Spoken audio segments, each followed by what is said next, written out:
Friends, welcome to life experience education. मैं हूं प्रवीण कुमार शर्मा और हम बात कर रहे हैं इंडियन हिस्ट्री यानी कि भारतीय इतिहास को, और जिसमें हम मौर्यन पीरियड जो कि 322 बीसी से 185 बीसी तक चलने वाला है, और ये है हमारा लेक्चर नंबर 9। इससे पहले 8th लेक्चर तक हम कंप्लीट कर चुके हैं, जिसमें कि हमने इंडस वैली सिविलाइजेशन, वैदिक पीरियड, उसके बाद हमने जैन धर्म, बौद्ध धर्म, और अब मगध डायनेस्टी को आगे बढ़ाते हुए हम मौर्यन डायनेस्टी तक पहुंचे हैं।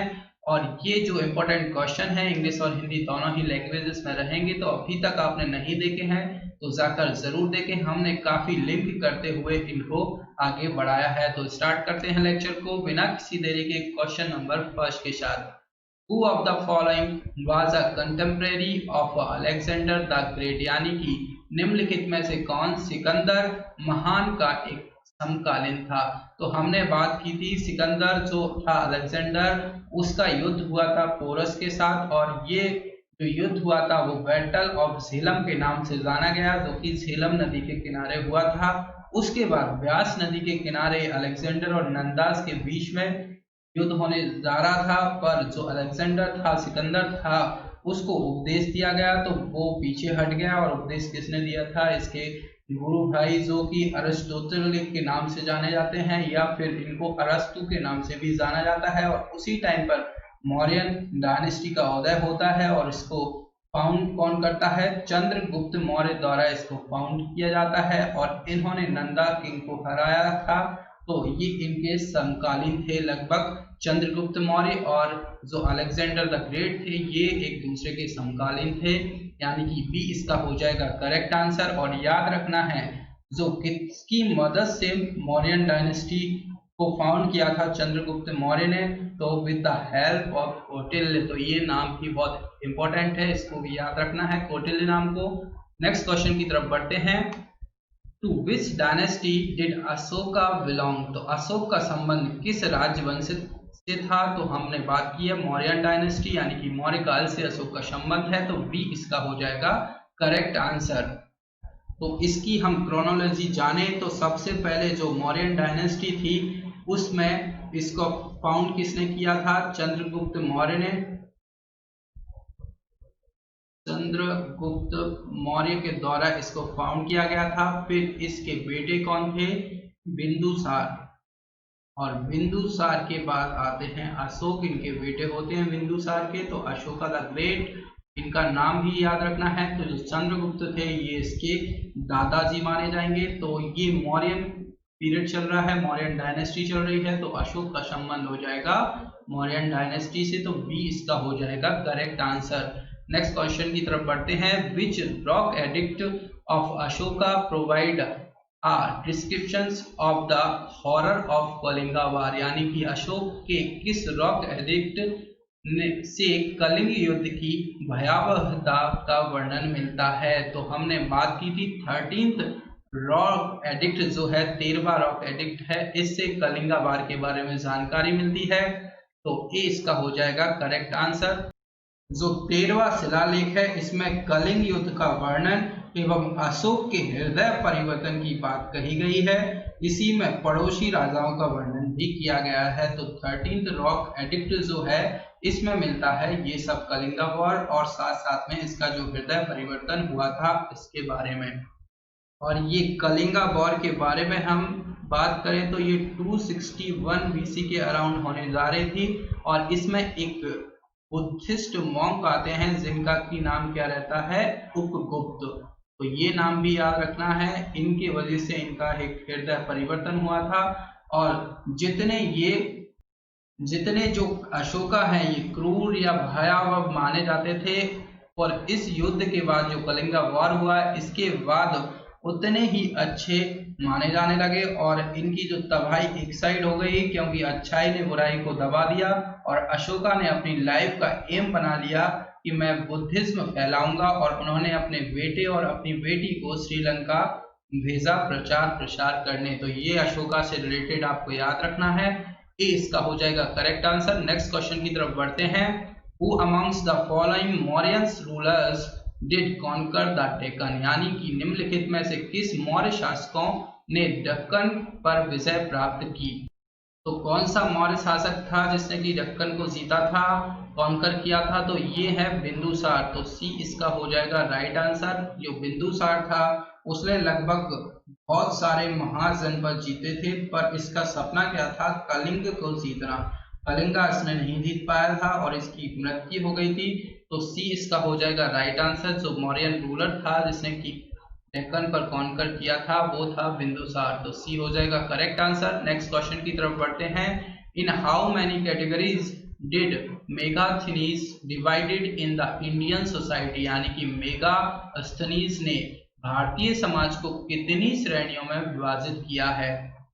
तो हम मेगास्थनीज के बारे में बात करें तो ये कौन था? एक जो सेल्यूकस निकेटर का राजदूत था जो चंद्रगुप्त के दरबार में रहता था, और इसकी एक बुक फेमस हुई थी मेगास्थनीज द्वारा लिखी हुई, और उस बुक का नाम क्या था? इंडिका। इस नाम को याद रखना है। बुक का नाम कई बार पूछा गया है इससे रिलेटेड कि ये बुक किसने लिखी है, या जो मेगास्थनीज की जो बुक है इंडिका, इससे क्वेश्चन बना है। उसके बाद हम इसके बारे में और बात करें तो जो मेगास्थनीज था इसने भारतीय समाज को 7 वर्गों में विभाजित किया था, यानी कि 7 जो है इस सोसाइटी को 7 पार्ट्स में डिवाइड किया था। तो डी इसका हो जाएगा करेक्ट आंसर। और ये 7 पार्ट कौन कौन से थे? 7 वर्ग कौन कौन से थे? जिसमें कि दार्शनिक, किसान, अहीर, कारीगर, सैनिक, निरीक्षक एवं सभासद, ये 7 वर्गों में विभाजित किया था किसने? मेगास्थनीज ने भारतीय समाज को। तो डी इसका हो जाएगा राइट आंसर। नेक्स्ट क्वेश्चन की तरफ बढ़ते हैं। What is the name of Megasthenes book, यानी कि मेगास्थनीज की पुस्तक का नाम क्या है? तो अभी हमने बात किया इसकी पुस्तक जो है इंडिका, ये फेमस पुस्तक है, काफी बार क्वेश्चन पूछे गए हैं इससे। डी इसका हो जाएगा करेक्ट आंसर। नेक्स्ट क्वेश्चन है the last Mauryan emperor was, यानी कि अंतिम मौर्य सम्राट था तो कौन था? मौर्य वंश का अंतिम शासक था बृहद्रथ, यानी कि डी इसका हो जाएगा राइट आंसर। अंतिम शासक था बृहद्रथ। और इसकी जो मृत्यु थी, हत्या थी, किसने की थी? इसके सेनापति पुष्यमित्र शुंग ने कब की थी इसकी हत्या? 185 ईसा पूर्व, यानी कि 185 बीसी में कर दी, और मगध पर सुंग वंश की नींव डाली। तो इसके बाद आता है सुंग डायनेस्टी। तो ये भी याद रखना है, ये लास्ट किंग थे बृहद्रथ। तो डी हो जाएगा इसका करेक्ट आंसर। नेक्स्ट क्वेश्चन है, एक मैच द फॉलोइंग दिया है और इनसे रिलेटेड कुछ नाम दिए गए हैं, तो इनको आपको बताना है। चंद्रगुप्त, बिंदुसार, अशोका, चाणक्य। अब इनसे रिलेटेड हमें बात करना है। तो हमने बात की थी जो चाणक्य हैं उनका नाम क्या है? कौटिल्य है और विष्णुगुप्त है। तो डी किसको फॉलो करेगा? चाणक्य, विष्णुगुप्त। उसके बाद अशोका को हमने बोला था प्रियदर्शी, तो ये फर्स्ट को फॉलो करेगा। फिर जो बिंदुसार थे इनको बोला था अमृत्य घाट, तो ये थर्ड को फॉलो करेगा। जो बिंदुसार हैं इनको हमने ये बोला था, बिंदुसार को अमृत घात बोला था। और जो चंद्रगुप्त हैं इनको क्या बोला था?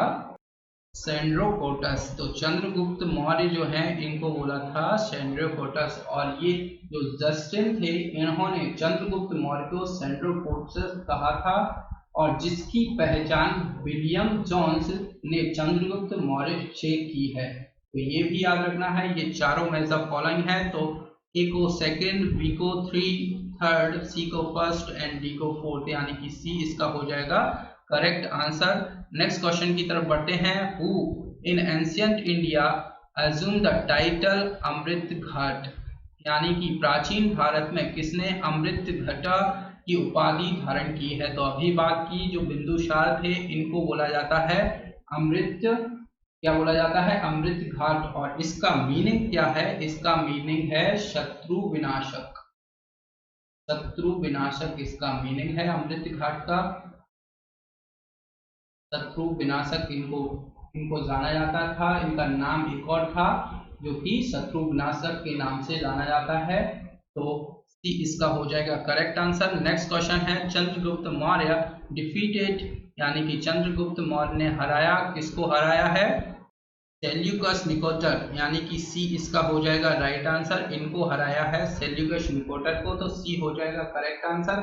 और इनको कब हराया? 305 ईसा पूर्व यानी कि 305 बीसी में सेल्यूकस निकोटर को हराया। और जो सेल्यूकस निकेटर ने अपनी पुत्री कार्नेली की शादी चंद्रगुप्त मौर्य के साथ कर दी और युद्ध की संधि शर्तों के अनुसार 4 प्रांत काबुल, कंधार, हेरात एवं मकरान चंद्रगुप्त को दिए। और चंद्रगुप्त मौर्य ने जैनी गुरु भद्रबाहु से जैन धर्म की दीक्षा ली थी। और जो मेगास्थनीज थे ये सेल्यूकस निकेटर का राजदूत था जो चंद्रगुप्त के दरबार में फिर रहने लगा था। तो इतना कुछ इससे रिलेटेड याद रखना है। ये था आज का लास्ट क्वेश्चन। लेक्चर आपको पसंद आए तो लाइक और शेयर जरूर करें अपने फ्रेंड्स के साथ, और लाइफ एक्सपीरियंस एजुकेशन के साथ जुड़ने के लिए चैनल को सब्सक्राइब भी करें। Thank you.